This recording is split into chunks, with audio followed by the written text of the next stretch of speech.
प्रधानमंत्री नरेंद्र मोदी आज शाम 4 बजे राष्ट्र को संबोधित करेंगे। कोरोना संकट से जुड़े मुद्दे पर अपनी बात रख सकते हैं। भारत चीन के बीच तनाव पर भी अपना रुख रखेंगे। वहीं पीएम मोदी कुछ बड़ा ऐलान भी कर सकते हैं। कोरोना काल में पीएम का ये छठा संबोधन है।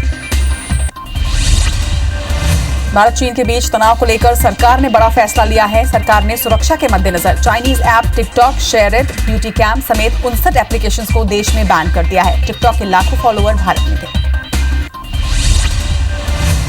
अनलॉक 2 के लिए केंद्र ने गाइडलाइन जारी कर दी है। 31 जुलाई तक स्कूल, कॉलेज और कोचिंग इंस्टीट्यूट बंद रहेंगे। वहीं कल से अनलॉक 2 जारी होगा। इस दौरान विदेशी उड़ानें, मल्टीप्लेक्स, स्कूल, कॉलेज बंद रहेंगे। विशाखापट्टनम में गैस लीक होने से 2 लोगों की मौत हो गई है और 4 लोग घायल बताए जा रहे हैं। ये घटना परवदा स्थित जवाहरलाल नेहरू फार्मा सिटी में हुई है। 29 जून की देर रात को सैनोर लाइफ साइंसेज प्राइवेट लिमिटेड में ये जहरीली गैस लीक हुई। कुछ दिन पहले भी विशाखापट्टनम में रात में ही गैस लीक की घटना हुई थी।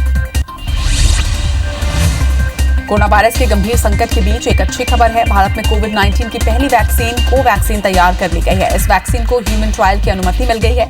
हैदराबाद की भारत बायोटेक को अनुमति drug controller general of India ने दी है। वहीं भारत बायोटेक हैदराबाद की फार्मा कंपनी ने कोविड की वैक्सीन बनाने का दावा किया है।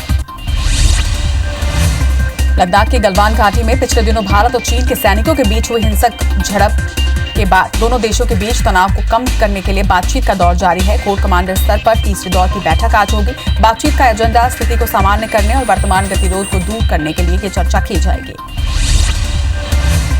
अनलॉक 2 के तहत उत्तराखंड में 4 धाम यात्रा शुरू हो जाएगी। 1 जुलाई से बद्रीनाथ, केदारनाथ, गंगोत्री और यमुनोत्री मंदिर खुल जाएंगे। 4 धाम देवस्थानम बोर्ड ने इस संबंध में आदेश जारी कर दिया है। हालांकि कोरोना के बढ़ते संक्रमण की वजह से मंदिर पुजारी और समिति अभी यात्रा शुरू करने के पक्ष में नहीं है। मुंबई के ताज होटल को उड़ाने की धमकी मिली है। पाकिस्तान से आए फोन में 26/11 जैसा हमला दोहराने की बात कही गई है। मुंबई पुलिस ने इसे गंभीरता से लेते हुए होटल की सुरक्षा बढ़ा दी है। वहीं दक्षिण मुंबई और तटीय इलाकों में पेट्रोलिंग भी बढ़ा दी गई है। फोन में कराची से हमले की बात, ताज में हमले की बात कही गई है।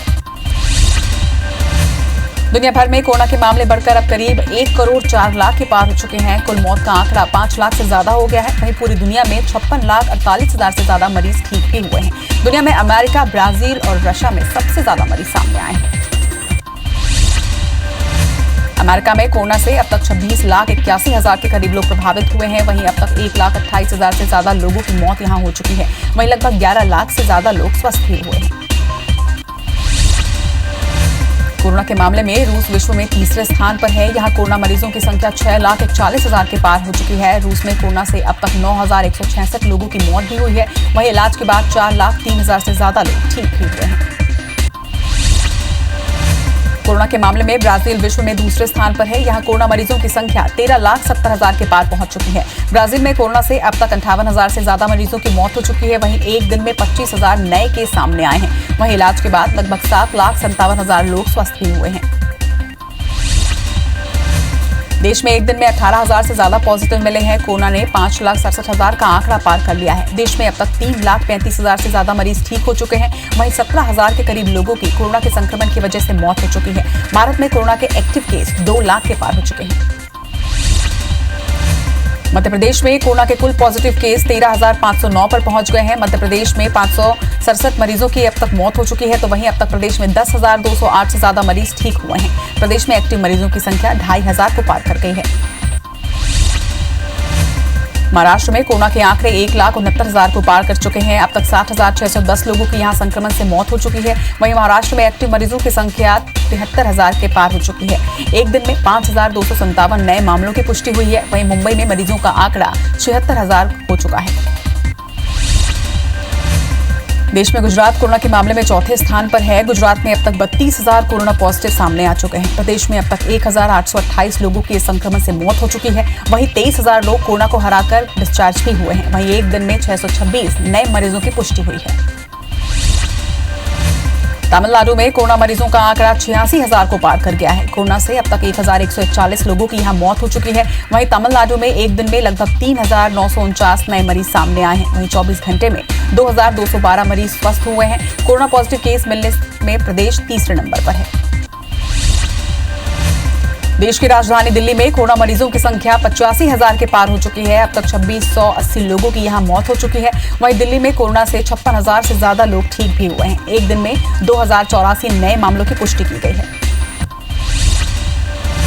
हैदराबाद में संक्रमित होने के डर से ठीक हो चुके 50 मरीजों को उनके परिवार वाले घर ले जाने को तैयार नहीं है। ठीक हो चुके मरीजों में 93 वर्षीय महिला समेत कुछ बुजुर्ग भी शामिल हैं। बुजुर्गों को गांधी अस्पताल में जबकि बाकी को अन्य स्थानों पर रखा गया है। छत्तीसगढ़ में 101 नए कोरोना पॉजिटिव मरीजों की पुष्टि हुई है। इससे कुल संक्रमितों का आंकड़ा 2795 पहुंच गया है। प्रदेश में एक्टिव मरीजों की संख्या 632 हो गई है। वहीं छत्तीसगढ़ में अब तक 13 लोगों की इस संक्रमण से मौत भी हुई है। छत्तीसगढ़ में अब तक 2150 मरीज स्वस्थ होकर डिस्चार्ज हुए हैं। इंदौर में 45 नए केस मिले हैं और 3 लोगों की मौत हुई है। अब तक मिले कोरोना संक्रमितों की संख्या 4709 हो चुकी है। वहीं कोरोना से मरने वालों का आंकड़ा 229 हो चुका है। वहीं अब तक 2452 मरीज ठीक होकर डिस्चार्ज हो चुके हैं। इंदौर में रिकवरी रेट में बढ़ोतरी हुई है। ग्वालियर में निगम कमिश्नर के पीए की रिपोर्ट कोरोना पॉजिटिव आई है। पीए के संपर्क में आए सभी लोगों का अब कोरोना टेस्ट होगा। निगम कमिश्नर संदीप माखन का भी कोरोना टेस्ट होगा। निगम कार्यालय आज से बंद रहेगा। मुरैना में कोरोना के 56 नए मरीज मिलने से जिले में अब तक 404 मरीज हो गए हैं। वहीं अब तक 162 मरीज पूरी तरीके से स्वस्थ हो चुके हैं। जिले में अब तक 4 लोगों के संक्रमण से मौत हो चुकी है। वहीं मुरैना शहर में लगाया गया 3 दिन का कर्फ्यू भी जारी है। मध्य प्रदेश में कल कैबिनेट के विस्तार की संभावना है। मंत्रिमंडल विस्तार के लिए मंत्रालय में नामों को अंतिम रूप देने के काम में सीएम शिवराज वीडी शर्मा जुट चुके हैं। हाईकमान ने नए चेहरों को मौका देने की सलाह दी है। वहीं कैबिनेट में जगह मिलने की सूचना विधायकों को फोन पर दी जाएगी। सीएम शिवराज दिल्ली दौरे से भोपाल लौट चुके हैं। पिपरिया में पुलिस ने वीएचपी नेता रवि विश्वकर्मा की हत्या के आरोपी राहुल पटेल को धर दबोचा है। नया गांव से आरोपी राहुल पटेल की गिरफ्तारी हुई है, जबकि हत्या के 9 आरोपी अब भी फरार हैं। आरोपियों ने वीएचपी नेता की गाड़ी रोककर हत्या कर दी थी। यूक्रेन से 144 भारतीयों को एयरलिफ्ट कर इंदौर लाया गया है। एयर इंडिया की फ्लाइट से 144 यात्रियों की वतन वापसी हुई है। वंदे भारत मिशन के तहत यात्रियों की वतन वापसी हुई है। इंदौर के 29 यात्रियों को क्वारंटाइन किया गया है। बाकी के यात्री अपने अपने जिलों के लिए रवाना होंगे। टीकमगढ़ के मोहारा गांव में विवाद को लेकर पत्नी ने अपने ही पति का कुल्हाड़ी मारकर हत्या कर दी। हत्या के आरोप में परिजनों ने मृतक की पत्नी पर आरोप लगाया है। वहीं घटना के बाद क्षेत्र में सनसनी फैल गई है। फिलहाल पुलिस ने हत्या का मामला दर्ज कर जांच शुरू कर दी है। मृतक की पत्नी को हिरासत में लेकर पूछताछ जारी है। मध्य प्रदेश में शिवराज सरकार के 100 दिन पूरा होने के मौके पर कांग्रेस का विरोध प्रदर्शन जारी है। कांग्रेस के नेतागण भोपाल, इंदौर और ग्वालियर में काले झंडे लेकर लोकतंत्र का अपमान दिवस मना रहे हैं। कांग्रेसी नेता सरकार के विरोध में नारेबाजी कर रहे हैं। छत्तीसगढ़ में कल से बस सेवा शुरू हो सकती है। बस ऑपरेटर्स की मांग पर सहमति नहीं बन पाई है। परिवहन विभाग ने कम बसें चलाने के निर्देश भी दिए हैं। बस संचालक अपनी मांगों को लेकर सीएम भूपेश बघेल और परिवहन मंत्री से आज मिलने वाले हैं।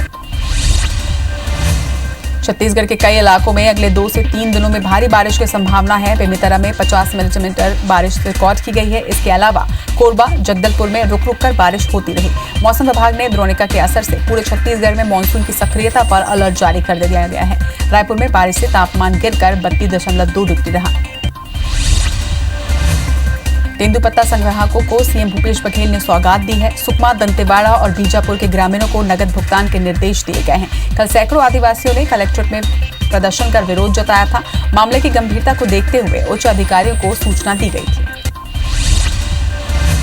छत्तीसगढ़ पीसीसी चीफ मोहन मरकाम ने कार्यालय का 1 साल पूरा कर लिया है। मरकाम ने कार्यकाल की अनेक उपलब्धियां गिनाई। धर्मलाल कौशिक ने कहा कि आदिवासियों के हित में कोई काम नहीं हुआ है।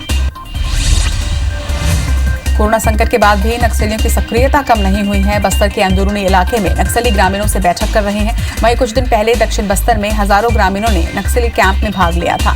पुलिस की समय समय पर सर्चिंग भी जारी है। बीजेपी नेता समीरा पैकरा ने अमित जोगी की जाति प्रमाण पत्र रद्द करने की मांग की है। समीरा पैकरा ने पेंड्रा कलेक्टर और आदिम जाति कल्याण विभाग के सचिव को जाति मामले में ज्ञापन सौंपा है। अमित जोगी के जाति प्रमाण पत्र में नियमों की अवहेलना के आधार पर निरस्तीकरण की मांग की गई है। आज छत्तीसगढ़ पर्यटन मंडल के संचालक बोर्ड की बैठक आयोजित की गई है। इस बैठक में मंत्री ताम्रध्वज साहू शामिल होंगे। मंत्री विभाग के अधिकारियों के साथ अहम मुद्दों पर चर्चा होगी। सूरजपुर के भटगांव थाना क्षेत्र में बीते 27 मार्च को हुई हत्या मामले का खुलासा हो गया है। पत्नी ने ही अपने 2 साथियों के साथ मिलकर पति की हत्या की थी। फिलहाल पुलिस ने आरोपी पत्नी और उसके साथी पिंटू मिश्रा को गिरफ्तार कर लिया है। तीसरे आरोपी सीताराम की तलाश पुलिस जारी कर रही है। लंबे इंतजार के बाद अब सुरगुजा के मेडिकल कॉलेज में भी कोरोना की जांच 2 नॉट मशीन से हो सकेगी। माइक्रोबायोलॉजी लैब से अनुमति मिलने के बाद अब अंबिकापुर मेडिकल कॉलेज अस्पताल में एक दिन में करीब 25 लोगों के जांच किए जा सकेंगे। लोगों के लिए राहत की बात यह है कि न सिर्फ जांच में तेजी आएगी बल्कि रायपुर और रायगढ़ की लंबी दूरी से भी मरीजों को निजात मिलेगी। राजनांदगांव के पेंड्री क्षेत्र में कोविड-19 अस्पताल में सेवाएं दे रही नर्सों ने अधीक्षक को पत्र लिखकर बारी बारी से नर्सों की ड्यूटी लगाने की मांग रखी है। ड्यूटी में पक्षपात करने का भी आरोप लगाया है। वहीं नर्सों का कहना है कि कोरोना पॉजिटिव एक नर्स को महिला जनरल वार्ड में ही रखकर इलाज किया जा रहा है, जबकि स्टाफ नर्स के इलाज के लिए अलग से कमरा होना चाहिए। रायगढ़ में स्वच्छता नियमों का पालन नहीं करने और गंदगी फैलाने वालों से नगर निगम अब जुर्माना वसूलेगा। इसके लिए 100 से 25,000 रुपए तक का फाइन लिया जाएगा। वहीं दूसरी ओर भाजपा इसका विरोध कर रही है। उसका कहना है कि कोरोना काल में शहर में सफाई व्यवस्था बेहतर न कर लोगों पर अतिरिक्त आर्थिक बोझ लादा जा रहा है। अभिभावक संघ ने सरगुजा में निजी स्कूलों की ऑनलाइन पढ़ाई और फीस वृद्धि के विरोध में घड़ी चौक पर मौन धरना प्रदर्शन किया। कलेक्टर को ज्ञापन सौंपकर चेतावनी दी कि अगर फीस वृद्धि और ऑनलाइन पढ़ाई नहीं रोकी गई तो उग्र आंदोलन होगा। अभिभावकों का कहना है कि लॉकडाउन में आर्थिक संकट होने और दूसरी ओर फीस बढ़ाने से वे परेशान हैं। भाटापारा की सुर्खी में लाखों की लागत से तालाब का गहरीकरण किया गया है। गहरीकरण में तालाब से कई ट्रैक्टर मुरम निकाला गया, जिससे तालाब के किनारों को बांधा गया है, मगर गांव के ही असामाजिक तत्व मुरम की चोरी कर रहे हैं। ग्राम के सरपंच सौरभ बरवाड़ ने भाटापारा ग्रामीण थाने में मामले की शिकायत दर्ज कराई है। पत्थलगांव के महादेव टीकरा मोहल्ले से लापता बच्ची का 6 दिन बाद भी कोई सुराग नहीं लगा है। सरगुजा आईजी ने मामले में सुराग देने वाले को 5,000 रुपए इनाम देने की घोषणा की है। वहीं पुलिस जांच की समीक्षा के बाद नए बिंदुओं पर काम करने के भी निर्देश दिए हैं। पुलिस परिजन के अलावा अन्य मोबाइल नंबरों को भी खंगाल रही है। करीब 14 साल पहले लापता हुए एससीसीएल के श्रमिक हीरालाल की पत्नी नौकरी के लिए दर दर भटकने को मजबूर है। 2014 में कोर्ट ने श्रमिक को मृत घोषित कर दिया, मगर एससीसीएल प्रबंधन ने आज तक उसके परिजनों को नौकरी नहीं दी है। मानसून आने के साथ ही लगातार बारिश होने से लोरमी इलाके के अधिकांश डैम लगभग भर चुके हैं। राजीव गांधी बांध 99% भर चुका है। दरअसल इस साल बीच में बारिश होने के चलते बांध पहले से ही 85% भरा हुआ था। महासमुंद जिले में पुलिस ने नकली नोट का कारोबार करने वाले अंतर्राज्यीय गिरोह के 4 आरोपियों को गिरफ्तार किया है। आरोपियों के पास से 1,75,000 रुपए के नकली नोट बरामद हुए हैं। वहीं आरोपी ओडिशा से जाली नोट लाकर यहां खपाते थे। रायपुर स्मार्ट सिटी लिमिटेड द्वारा तेलीबांधा थाना को स्मार्ट थाने का स्वरूप प्रदान किया जा रहा है। सिटी कोतवाली के बाद ये शहर का दूसरा थाना है, जिसे स्मार्ट पुलिस स्टेशन के तौर पर विकसित किया जा रहा है। मत्स्य विभाग भवन के पीछे की खाली भूमि में थाना के लिए 5 मंजिला सर्व सुविधा युक्त भवन बनकर तैयार होगा। पत्थलगांव के बागबहरा गांव में रविवार को आकाशीय बिजली की चपेट में आने से 2 लोगों की मौत हो गई है। दोनों घटनाओं के बाद प्रशासन ने मृतकों के परिजनों को 4-4 लाख रुपए की सहायता राशि दी है। वहीं रविवार को इलाज के दौरान कलेक्टर ने व्यक्तिगत रूप से 7,000 रुपए भी दिए थे। कोंडागांव के जगदलपुर फॉरेस्ट नाका के पास नगर पालिका की जेसीबी से एक बाइक टकरा गई। घटना में बाइक सवार बुजुर्ग महिला समेत चालक की मौके पर ही मौत हो गई। फिलहाल मौके पर पहुंची पुलिस मृतकों की पहचान करने में जुटी हुई है। रतलाम के बेलपांग थाना क्षेत्र के रायपुरिया में 2 भाइयों के बीच जमीन विवाद में खूनी संघर्ष हुआ है, जिसमें दूसरे भाई के यहां आए मेहमान सहित परिवार ने हमला कर दिया। इसमें 4 लोगों को गंभीर चोटें आई हैं। एक की हालत गंभीर बताई जा रही है। वहीं घायलों को 108 की मदद से रतलाम के जिला अस्पताल भर्ती कराया गया है, जहां सभी घायलों का इलाज जारी है। सिंगरौली जिले में 2 पुलिसकर्मियों का शराब पीने का वीडियो सोशल मीडिया पर अब लगातार वायरल हो रहा है। जिले के शासन चौकी का यह वीडियो बताया जा रहा है। वहीं वीडियो में वर्दी पहने पुलिस जवान शराब पीते नजर आ रहे हैं। मामले में एसपी ने दोनों पुलिसकर्मियों को लाइन अटैच करने की बात कही है।